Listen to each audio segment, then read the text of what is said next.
পশ্চিমবঙ্গে কিন্তু একটা বিরাট সংকট তৈরি হয়েছে, আর সেটা লক্ষ লক্ষ মানুষের ভোটের অধিকার নিয়ে। তো কি নিয়ে এত আলোচনা হচ্ছে, চলুন ব্যাপারটা একটু ঢোকা যাক।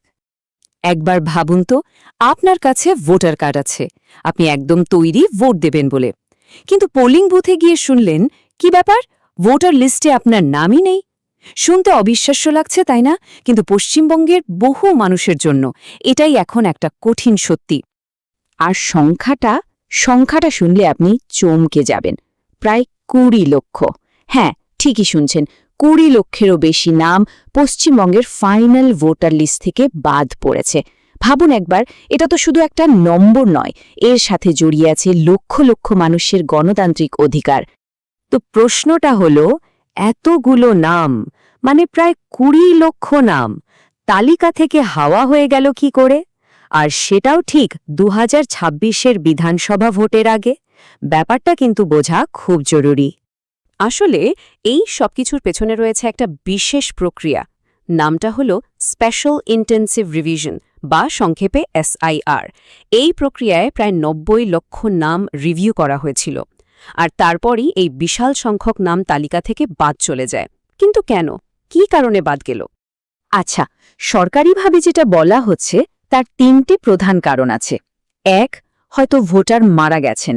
২, তিনি অন্য কোথাও শিফট করে গেছেন।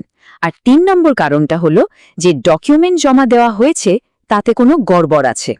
কিন্তু আসল বিতর্কটা শুরু হচ্ছে ঠিক এই জায়গা থেকেই। কারণ অভিযোগ উঠছে যে এই প্রক্রিয়ায় শুধু ভুল নামই বাদ যায়নি, অনেক আসল যোগ্য নাগরিকের নামও নাকি ভুল করে বাদ দিয়ে দেওয়া হয়েছে। আর এখান থেকে কিন্তু একটা বিশাল সংকট তৈরি হয়েছে।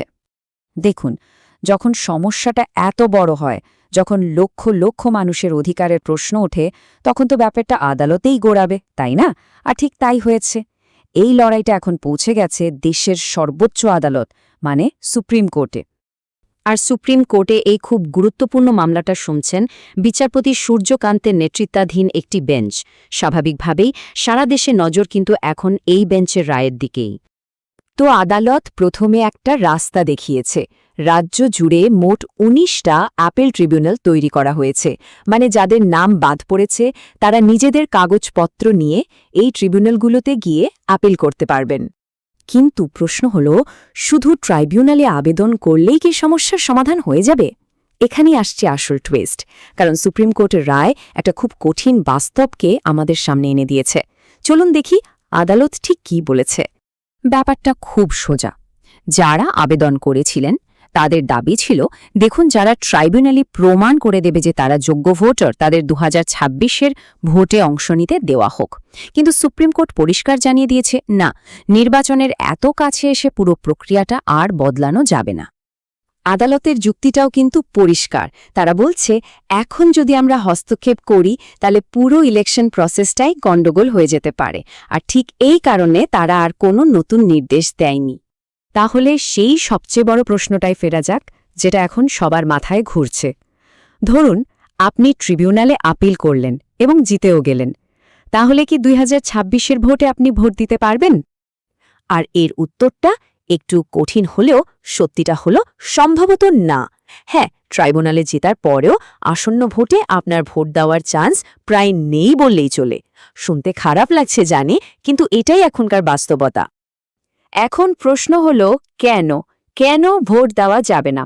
এর পেছনে ৩টে কারণ আছে। প্রথমত, ইলেকশন কমিশন ফাইনাল ভোটার লিস্টটাকে ফ্রিজ করে দিয়েছে, মানে ওতে আর হাত দেওয়া যাবে না। দ্বিতীয়ত, নতুন নাম তোলার যে সময় ছিল সেটাও শেষ। আর ৩ নম্বর, আদালত তার বিশেষ ক্ষমতা, মানে আর্টিকেল 142 ব্যবহার করতে চায়নি, কারণ তাদের মনে হয়েছে এটা করলে পুরো নির্বাচনী প্রক্রিয়ায় একটা বিশৃঙ্খলা তৈরি হতে পারে। তাহলে এই অবস্থায় কি করার আছে? হতাশ হবেন না, কয়েকটা জরুরি কাজ কিন্তু আপনাকে এখনই করে ফেলতে হবে। আসুন দেখিনি কি করতে হবে। স্টেপ 1, আর সবচেয়ে জরুরি, CEOWB বেঙ্গলের ওয়েবসাইটে যান আর ফাইনাল লিস্টের নিজের নামটা একবার চেক করে নিন।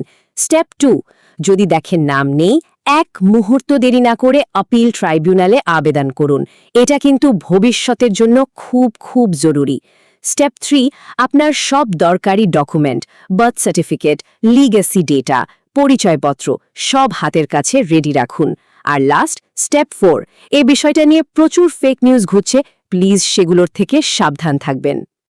আর একটা খুব জরুরি কথা মাথায় গেঁথে নিন, অনেকেই ভাবছেন যে ট্রাইব্যুনালের আবেদনের কাগজটা নিয়ে গেলেই বোধহয় ভোট কেন্দ্রে ভোট দিতে দেবে। এটা কিন্তু একদম ভুল। পোলিং বুথে যারা থাকবেন তারা শুধু ফাইনাল ভোটার লিস্টটাই দেখবেন, অন্য কোনো কাগজ নয়। তবে এই সব কিছুর মধ্যে সুপ্রিম কোর্ট একটা আশার কথাও বলেছে। তারা জানিয়েছে যে কারও ভোটের অধিকার কিন্তু পাকাপাকিভাবে কেড়ে নেওয়া হচ্ছে না, তার মানে ভবিষ্যতে এই সমস্যার সমাধান হবে।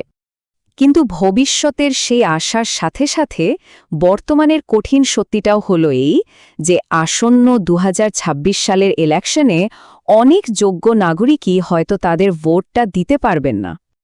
তো এই আলোচনা শেষ করার আগে আপনাকে শুধু একটাই প্রশ্ন করতে চাই, আপনি কি লিস্টটা চেক করেছেন? আপনার নামটা কি তালিকায় আছে? যদি না করে থাকেন এখনই দেখে নিন, কারণ আমাদের গণতন্ত্রে প্রত্যেকটা ভোটই কিন্তু